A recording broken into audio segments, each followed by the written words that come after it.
ಸಿಕ್ಕಾಪಟ್ಟೆ ಮಳೆಯಾಗಿ ಈಗ ಸ್ವಲ್ಪ ಕೊಂಚ ಬಿಡುವನ್ನು ಕೊಟ್ಟಿದೆ. ಅದರಿಂದ ಬಿಬಿಎಂಪಿ ಈಗ ನಿದ್ರೆಯಿಂದ ಎದ್ದಂತೆ ಕಾಣಿಸ್ತಾ ಇದೆ. ಬೆಂಗಳೂರಿನಲ್ಲಿ ಅವಾಂತರ ಹೆಚ್ಚಾಗೋದಕ್ಕೆ ಕಾರಣವೇ ರಾಜಕಾಲುವೆಯನ್ನ ಒತ್ತುವರಿ ಮಾಡಿಕೊಂಡಿರೋದಕ್ಕೆ ಸಮಸ್ಯೆಗಳು ಹೆಚ್ಚಾಗ್ತಾ ಇದೆ. ಅದರ ತೆರವಿಗೆ ಈಗ ಪಾಲಿಕೆ ಅಧಿಕಾರಿಗಳು ಸಿದ್ಧತೆಯನ್ನ ಕೂಡ ನಡೆಸಿದ್ದಾರೆ.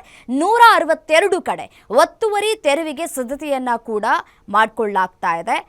ಬಿಬಿಎಂಪಿ 1963ರ ಕಡೆ ರಾಜಕಾಲುವೆ ಒತ್ತುವರಿ ತೆರವನ್ನ ಬಾಕಿ ಉಳಿಸಿಕೊಂಡಿದೆ. 1639 ಕಡೆ ಸರ್ವೆ ಕಾರ್ಯಕ್ಕೆ ಚಾಲನೆಯನ್ನು ನೀಡೋದಕ್ಕೆ ಇದೀಗ ಬಿಬಿಎಂಪಿ ಮುಂದಾಗಿದೆ. ಒತ್ತುವರಿ ತೆರವು ಹಾಗೂ ಒತ್ತುವರಿ ಸಮೀಕ್ಷೆಗೂ ಚಾಲನೆಯನ್ನು ಕೂಡ ನೀಡಲಿಕ್ಕಿದ್ದಾರೆ. ಆದರೆ 149 ಕಡೆ ಒತ್ತುವರಿ ಪ್ರಕರಣಕ್ಕೆ ಸಂಬಂಧಪಟ್ಟಂತೆ ನ್ಯಾಯಾಲಯದಿಂದ ತಡೆಯಾಜ್ಞೆ ಇದೆ.